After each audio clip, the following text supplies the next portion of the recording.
the round of 8, and the first race is Las Vegas. Before we kind of dive into this round and what we're expecting of people, who was your biggest surprise, Kevin, that didn't advance? And actually, I mean, it's kind of a hard question to answer because we don't know for sure who's going to be in it, but based on where it stands right now. Yeah.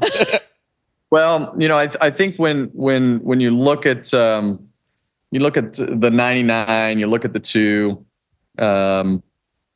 as we sit here today, I mean, it would definitely be the 48 just because of the fact of everything that they put together. But we don't know that that'll be the actual way that it goes on. So if it's not the 48, I would tell you that it's the 22, just because of the fact that you expect those guys to compete. But the 48 car is definitely put together the best string of races that they have in a while, and I think it's a little bit of the Christopher Bell effect with the 48 team, and not really being noticed with the things that they're doing and the success that they have had. So I think if it stands as it is today, it'll definitely be the 48 because he's been contending up in the front of the pack and scoring a lot of points. So I think when I look at Briscoe, I think we all expected that fairy tale to come to an end. Suarez, not a surprise. Cindric was in position at Talladega, but not a surprise to be out. So it's that Alex Bowman, Joey Logano scenario that would be the surprise for me, whoever it winds up being. You agree with that? Yeah, no, I mean, it's pretty much, I've been hard on the pushing for the 14 because I wanted to see the Magic, but the Magic ran up. It really ran up at Kansas when they got in that big hole. Once they got in the hole in Kansas, it was like, all right, we have to win Talladega. Did win Talladega. They unloaded, and they were pretty much garbage all weekend, so that sucked for them. And Cindric and Suarez, like they should be proud of them making it as far as they did, period, because they won their race so early on in the season. They really didn't have a whole lot of speed throughout the year. It's true. And found it in the playoffs to compete. So that was good for them.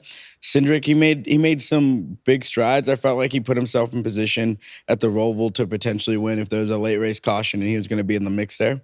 But it would be the 48 of Alex Bowman or the 22 of Joey Logano. Like whichever one of those two guys don't make it, that's who I'm most Such a strange about. situation. It's weird. I don't even know how to talk about this approach on a Monday. We'll so talk about like... this, next week when we actually know what's going on. So the complexion of this next round, Kevin, we obviously go to the mile-and-a-half racetrack of Vegas, then we're Homestead, Miami, short track of Martinsville. What do you like this round? Do you like the way these tracks line up? What do you think the challenges lay ahead for the teams?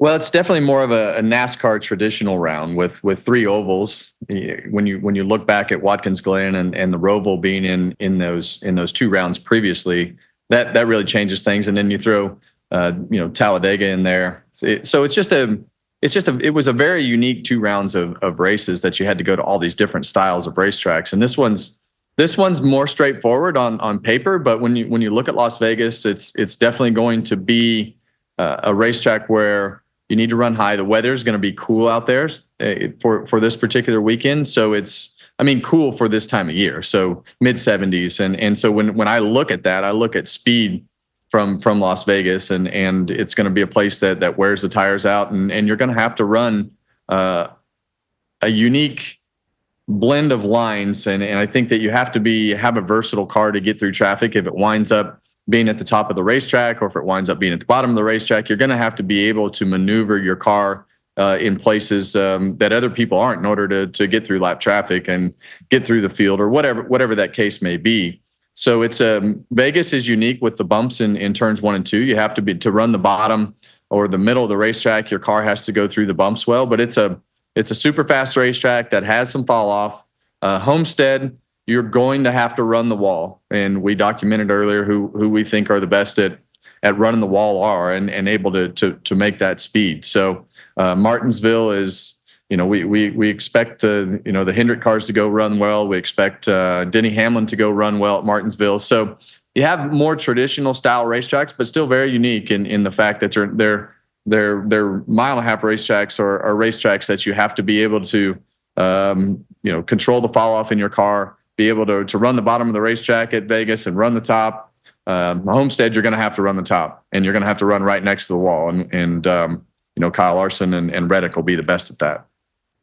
Yeah, no, I love this round. I love this round because the first 2 races, it is traditional. as to what we typically have. The first two races, Vegas and Homestead, you're you gotta be with it. You are so on edge, and you are pinpointing, like driving. They what's the with the little scalpel that the doctors use, like you're not using a sledgehammer here, you're using the scalpel to be right on the edge and make sure you don't step over that line. And these guys are going to be driving with so much precision, and I think that's the Vegases and the Homesteads.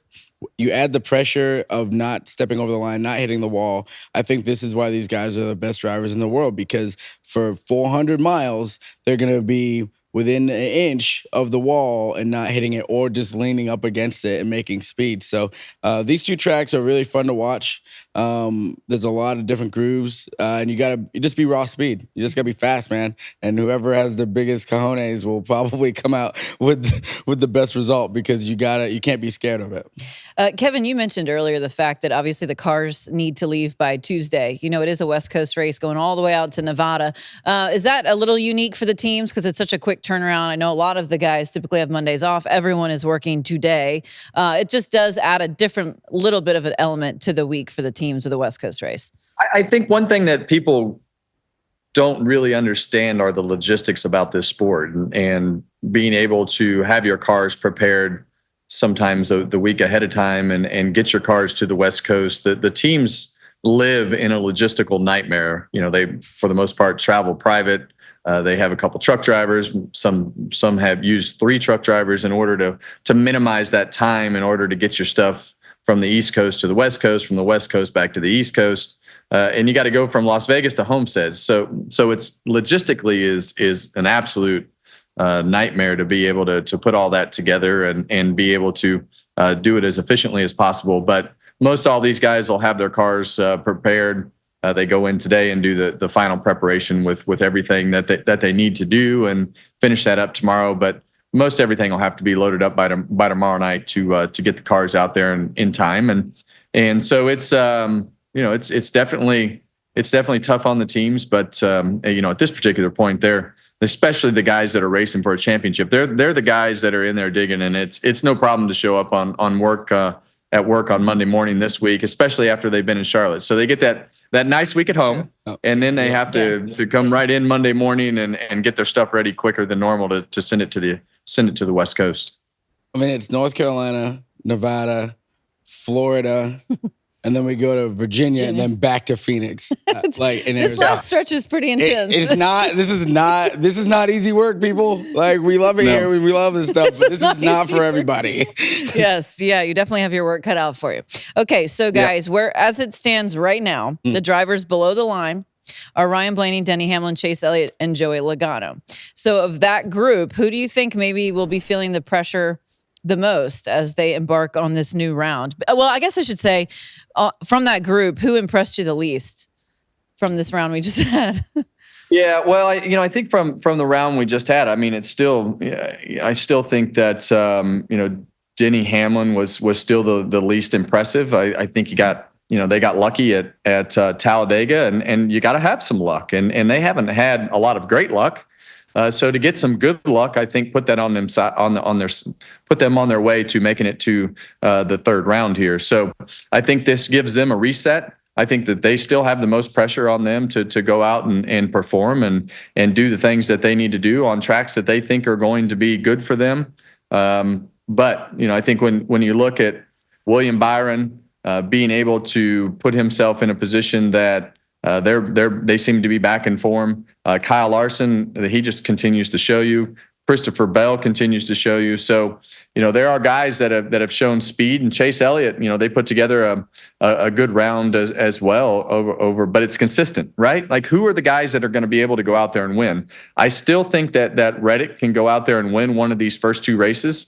I don't know that he's going to go, if he doesn't put himself in a good position going into Martinsville. I think they'll be in trouble because that's just not a track where we expect Tyler Reddick to go and dominate. But I think being able to put that car up against the fence, so it really kind of leans into giving Tyler Reddick a good chance at Las Vegas and at Homestead. So they got to get it done in the first 2 races. So it's kind of a toss up for me between Tyler Reddick and Denny Hamlin. Okay, what do you say? Yeah, no, I think for me, it's Denny Hamlin. They didn't really have it. And I don't know, it was weird. It was weird watching them at Talladega. It was like a carbon copy of Atlanta, another drafting track where it's just like, we're not going to be up towards the front. And you need to have luck. And I think, the first round was about executing. I think this round is about winning.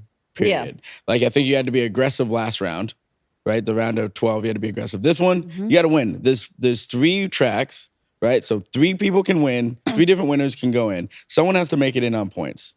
Yep. If playoff driver wins every race, and to this point, we haven't seen that yet. So, if I'm like Chase Elliott, if I'm the 9 group, I'm worried about the 9 group just because, to Kevin's point, they've had a good playoff, but it's been consistent. It hasn't been like raw speed. And I think in this round, you gotta assume that you gotta go off and win a race. Yeah, someone could know on Sunday that they're going to the championship 4. Yeah, which is awesome. But we do this every time we have a new round reset. We kind of determine who will be the next ones moving on. So early predictions for the champ 4, Kevin. I think I have some notes here. I think for me, William Byron, Kyle Larson, Christopher Bell, and Tyler Reddick. I think I like that. Yeah. I think that Reddick is going to be able to get it done on one of these 2 racetracks. And I don't see Logano and Blaney having the speed. Chase Elliott has been very consistent and had quality, good finishes, but I just haven't seen that dominant performance out of those 3 guys. And Denny Hamlin's, I think he's the wild card. I know he's my championship pick, but I think it's going to be tough for him. I think it's going to be tough for him if they don't win Martinsville. I think they're going to be okay. I think so. My toss up right now is do I leave Tyler Reddick in there and say he's my guy, or do I pick? I gotta go with Denny Hamlin, right? Yeah, you don't want to use your pick, and I offered you the olive branch a few weeks ago. You didn't want it, but that doesn't work. I can't go against my pick, so I have to. I'm going to take Reddick out. Okay. I'm going to put Denny Hamlin in because he's my pick, but I'm not 100% confident in it. Yeah.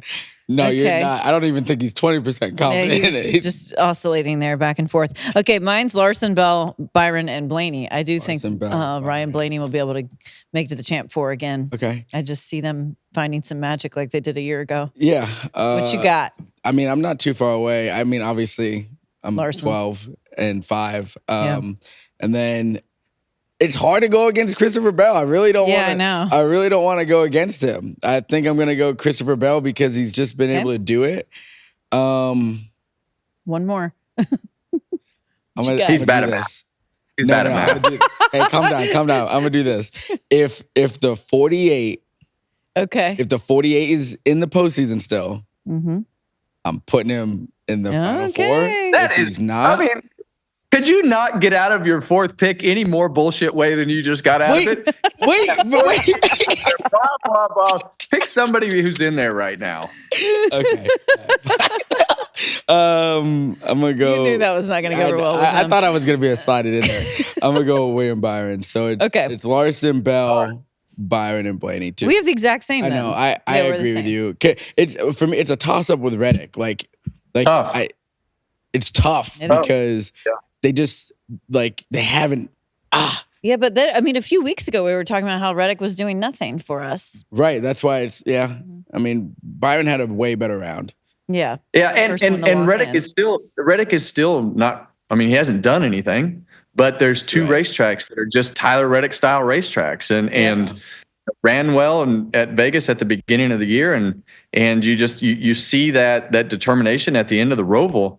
Man, if they can show back up with just that edge to them that you have to go out and take it and not just wait around for it, then they're going to have it. He's going to have a shot at Homestead. I can almost guarantee that because of the style of racetrack that the way that you have to run that racetrack. So it's just a matter of how they show up, and really it's tough when you get to the round of 8 because all 8 of these guys can put together something to make it happen.